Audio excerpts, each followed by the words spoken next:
बिस्मिल्लाहिर्रहमानिर्रहीम। अस्सलाम वालेकुम नाज़रीन, इरफान हाशमी आपको अपने शो में लंदन से खुशामदीद कहता हूँ। व्यूअर्स, बरसगीर की तकसीम 1947 में की गई इसलिए ताकि एक ऐसा मुल्क मार्ज़ वजूद में आए जहाँ पर मुसलमान अपनी ज़िंदगी इस्लाम के असूलों के मुताबिक गुजार सकें। इस तकसीम का मकसद ये था कि आज़ाद फ़ज़ाएँ हमारा नसीब बने, जहाँ पर हम अपने फ़ैसले खुद कर सकें। लेकिन मुल्क बन गया, लेकिन ये तकसीम आज भी जारी है।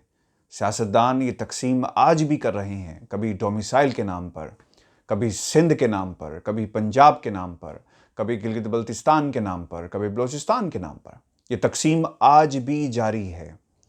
व्यूअर्स, कुछ अर्सा पहले मेरी कुछ लोगों से लंदन में मुलाकात हुई और मुझसे उन्होंने ये सवाल किया कि क्या आप जानते हैं कि ये लंदन प्लान क्या था? तो मैंने जो हमें बताया गया, जो हम सुनते रहे कि जनाब लंदन प्लान तो ये, उन्होंने कहा नहीं, लंदन प्लान ये नहीं था। लंदन प्लान ये था कि सिंध को, पंजाब को, बलूचिस्तान को तकसीम कर दिया जाए, यानी हार्ड बॉर्डर्स कायम कर दिए जाएं। एक तरफ बिलावल भुट्टो जरदारी साहब, उनका ख़ानदान लीड करेगा, दूसरी तरफ जो आले शरीफ है ये से लीड करेंगे। महल बन गया है जाती उमरा, इसी तरह बिलावल हाउस सिंध में, बलूचिस्तान को अलग स्टेटस दे दिया जाएगा। तो ये वो बज़िद थे इस बात को कहने पर, और वो कह रहे थे कि ये हार्ड बॉर्डर्स बनाने की प्रपोजल्स, इस पर डिस्कशन बड़ी संजीदगी से शुरू हो चुकी थी।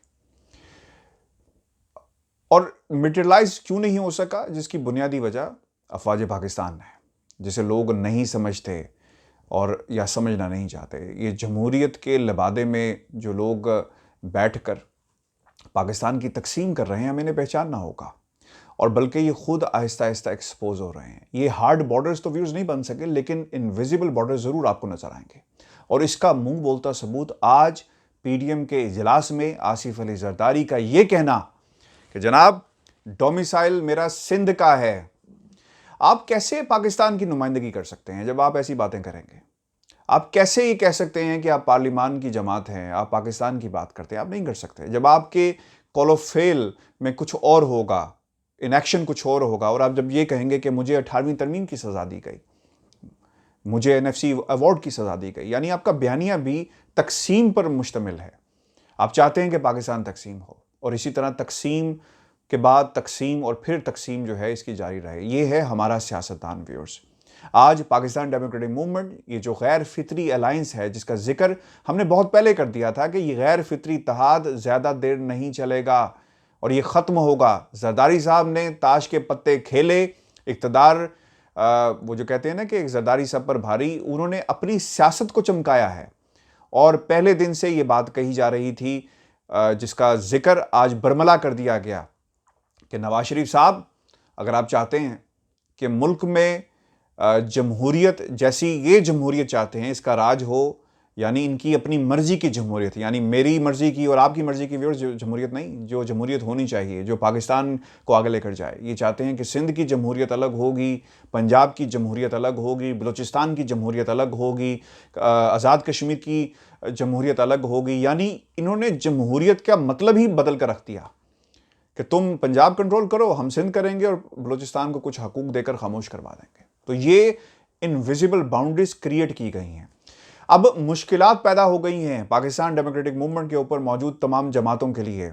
पाकिस्तान पीपल्स पार्टी ने बड़ी होशियारी के साथ अपने कार्ड्स खेले हैं। उन्होंने पंजाब में अपनी पोजीशन को मुस्तहकम करने के लिए कार्ड्स खेले हैं। व्यूअर्स, आज जो हम बार बार कहते हैं ना कि टिकट किसका होगा, पाकिस्तान तहरीक इंसाफ अगर किसी को टिकट नहीं देती तो उम्मीदवार ने यह सोचना है कि जनाब अब मैंने इलेक्शन किस जमात से लड़ना है, तो मुस्लिम लीग नून के प्लेटफॉर्म पर जाएगी।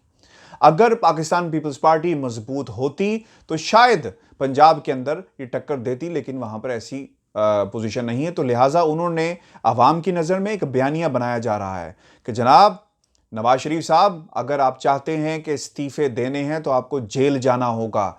मैंने इतने बरस, आसिफ जरदारी ने आज कहा कि इतने बरस जेल में काटी, इसलिए काटी ताकि सियासत में जमहूरियत को आगे लेकर जाएं और सियासत सिर्फ अपने लिए ना करें। लेकिन जरदारी साहब, आपने सियासत तो अपने लिए ही कर रहे हैं, आप अपनी सिंध की हुकूमत को बचाने के लिए कह रहे हैं। व्यूअर्स, आसिफ अली जरदारी किसी सूरत भी इस्तीफ़ा नहीं देंगे, अगर इस्तीफ़ा देंगे तो जेल भरो तहरीक जो है वो उस वक्त चलेगी जब तमाम लोग मुल्क के अंदर मौजूद हों। इसहाक डार का जिक्र किया गया कि जनाब इसहाक डार साहब क्यों नहीं आए, उन्हें अपनी आज़ादी क्या इतनी प्यारी है कि उन्होंने तरजीह दी कि हम पाकिस्तान नहीं जाएंगे और यहीं पर बैठकर जमहूरियत का राग अलापेंगे। ये राग जो इन्होंने ईजाद किया है कि मुल्क से भागो और जमहूरियत की बात करो, मुल्क में खुशहाली की बात करो, यानी भाग कर बात की जाए। तो इसका जिक्र आज आसिफ अली जरदारी ने भी अपनी तकरीर में किया। मरीम नवाज़ के इख्तलाफात पहले दिन से आपके सामने हैं और मरीम नवाज़ ने जितना नुकसान मुस्लिम लीग नून को पहुंचाया है शायद किसी यानी इनके मुखालफिन ने भी इतना नुकसान ना पहुंचाया हो। आज उन्होंने कहा कि बेटी जैसी हूँ, इसलिए आपसे डायरेक्ट बात कर रही हूँ कि मेरे बाप को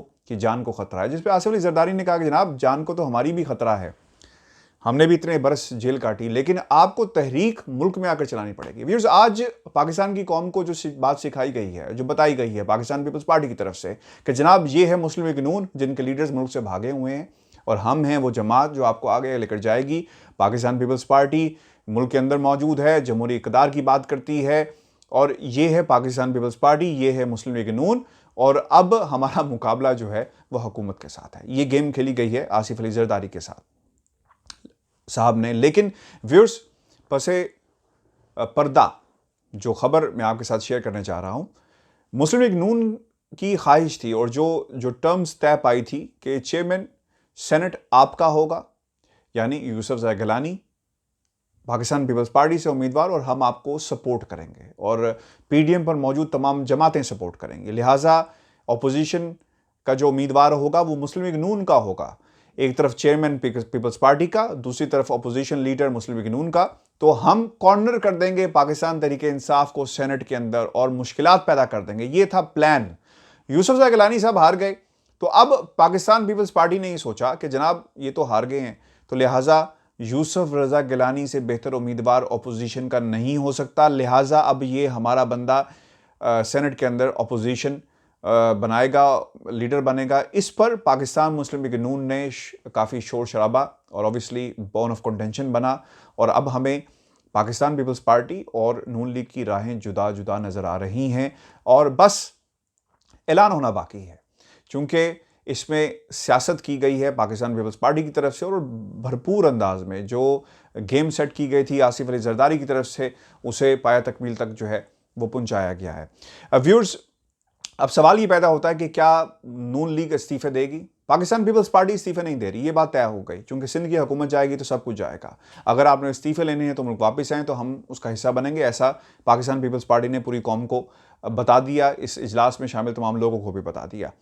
नून लीग व्यूअर्स कभी इस्तीफा नहीं देगी, क्योंकि अगर नून लीग ने इस्तीफा दिया तो फिर बाहर बैठकर तहरीकें नहीं चलती, धरने की बात की जाती है। इस मुल्क के अंदर इमरान खान ने धरना दिया और नून लीग जैसी हुकूमत को वो घर नहीं भेज सके, तो ये क्या मुमकिन होगा कि नून लीग धरना दे और पाकिस्तान तहरीक इंसाफ को घर भेज सके? ये मुमकिन नहीं होगा। जमहूरी रवायात, जमहूरियत को चलना इम्पॉर्टेंट है, ना कि किसी एक शख्स की मर्ज़ी के मुताबिक इस पूरी तहरीक को और सियासत को चलाया जाए। ये पैगाम था आज का पाकिस्तान पीपल्स पार्टी की तरफ से। पसे पर्दा जो इस वक्त चीज़ें हैं वो अपोजिशन की लड़ाई है कि सेनेट के अंदर अपोजिशन कौन बनाएगा, और जो आज आसिफ अली जरदारी साहब ने कह भी दिया है। गिले शिकवे काफ़ी सारे हुए हैं और गिले शिकवों के अंदर ये भी बात की गई है कि हम पहाड़ों पर नहीं बैठ के पार्लियामेंट जला सकते। लेकिन व्यूअर्स, आज की जो तकरीरें थी, जो बातें की गई, ये तकसीम की गई है इस मुल्क की सोच को, सियासी सोच को, और लीडर्स के अंदर हमें एक तकसीम नज़र आई है जो इससे पहले इतनी ज़्यादा पाकिस्तान डेमोक्रेटिक मूवमेंट के प्लेटफॉर्म पे हमें नज़र नहीं आई। अब इनके रास्ते जुदा जुदा हमें नज़र आ रहे हैं। अब सवाल ये है कि क्या नवाज शरीफ साहब वापस जाएंगे? जो लंदन से खबर है वो मैं आपके साथ शेयर कर देता हूँ। नवाज शरीफ साहब वतन वापस जाने के लिए उन्हें मशवरा किया ख़ानदान के करीबी लोगों से, जो खबरें हमारे तक पहुँची हैं। पहले भी से मशवरा किया जा सका, हुसैन नवाज़ से मशवरा किया गया और हुसैन नवाज़ से पूछा गया और ख़ानदान के लोग बज़िद हैं कि जनाब आप पाकिस्तान नहीं जाएंगे, क्योंकि दोनों बेटे पहले ही कहते हैं कि हम ब्रिटिश नेशनल हैं, वालिद साहब यहाँ पर हैं और नवाज शरीफ का पाकिस्तान जाने का मतलब ये है कि वो सीधा जेल जाएंगे। अब यहाँ पर यह फैसला असूली कर लिया गया है कि नवाज शरीफ वापस नहीं जाएंगे और मरीम नवाज इस पीडीएम को लीड करेंगी और पाकिस्तान पीपल्स पार्टी ने कब अलग होना है इसका सिर्फ ऐलान होना बाकी है और वो बहुत जल्द हो जाएगा। व्यूअर्स, आने वाले दिनों के अंदर नवाज शरीफ साहब के लिए मुश्किलात में मज़ीद इजाफा होगा, नून लीग के लिए मुश्किलात में मज़ीद इजाफा होगा, फ्रंट मैन बनेंगे JUI वाले, फजल रहमान साहब की पार्टी, उनके मदरसों के बच्चे आएंगे और वो लीड करेंगे। लेकिन धरने की सूरत में इस हुकूमत का घर जाना नामुमकिन है और ये बातें अब पाकिस्तान पीपल्स पार्टी को तो समझ में आ गई हैं कि अगर मुकाबला करना है तो पार्लियामान के अंदर किया जाए, जब बिल आएँ तो उन्हें पास ना होने दिया जाए और दीगर जमहूरी तरीके अपनाए जाएं जिससे सियासत का कद बढ़े और सियासी रास्ते से कद बढ़े, ना कि पूरे सिस्टम को मलिया मेट करके एक शख्स की जो ख्वाहिश है उस ख्वाहिश के मुताबिक तमाम केसेस ड्रॉप किए जाएं और उन्हें कहा जाए कि जनाब अब आप पाकिस्तान आ जाएं। नवाज शरीफ साहब पाकिस्तान नहीं जाएंगे क्योंकि ग्राउंड उनकी मर्जी के मुताबिक सेट नहीं किया गया और अभी हालात साजगार नहीं हैं, यानी उनकी किसी किस्म की किसी लेवल के ऊपर कोई डील नहीं हुई जिसकी वो तलाश में काफ़ी अरसे से थे। व्यूअर्स, इसका फ़ायदा पाकिस्तान तहरीक-ए-इंसाफ को अब उठाना चाहिए। पाकिस्तान डेमोक्रेटिक मूवमेंट के अंदर जो कुछ हो रहा है वो पूरी कौम ने देख लिया।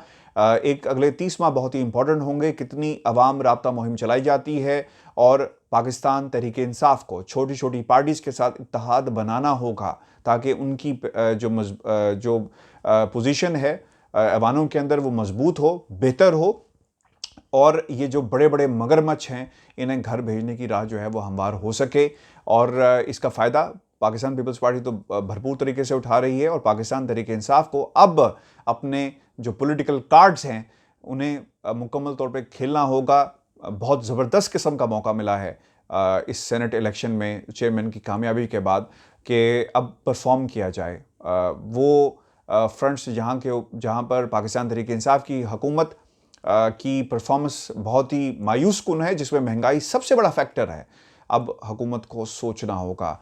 व्यूअर्स, इस वक्त अपोजिशन हमें कहीं नज़र नहीं आ रही। पाकिस्तान डेमोक्रेटिक मूवमेंट मुकम्मल तौर पे इंतशार का शिकार है और अब पाकिस्तान तहरीक-ए-इंसाफ एक बहुत ही ज़बरदस्त मौका है कि इस पर कैपिटलाइज़ करे।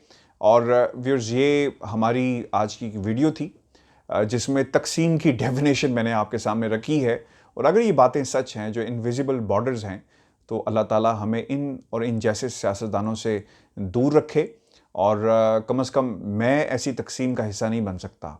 मैं एक ऐसा पाकिस्तान चाहता हूँ जहाँ पर तकसीम 1947 में व्यूअर्स हो गई थी, सोच की तकसीम और एक ऐसे मुल्क की तकसीम जहाँ पर हम अपनी मर्ज़ी के मुताबिक ज़िंदगी गुजार सके। अब हम मज़ीद तकसीम के मुतहम्मिल नहीं हो सकते, ज़ुबान की बुनियाद पे, मज़हब की बुनियाद पे, सियासत की बुनियाद पे।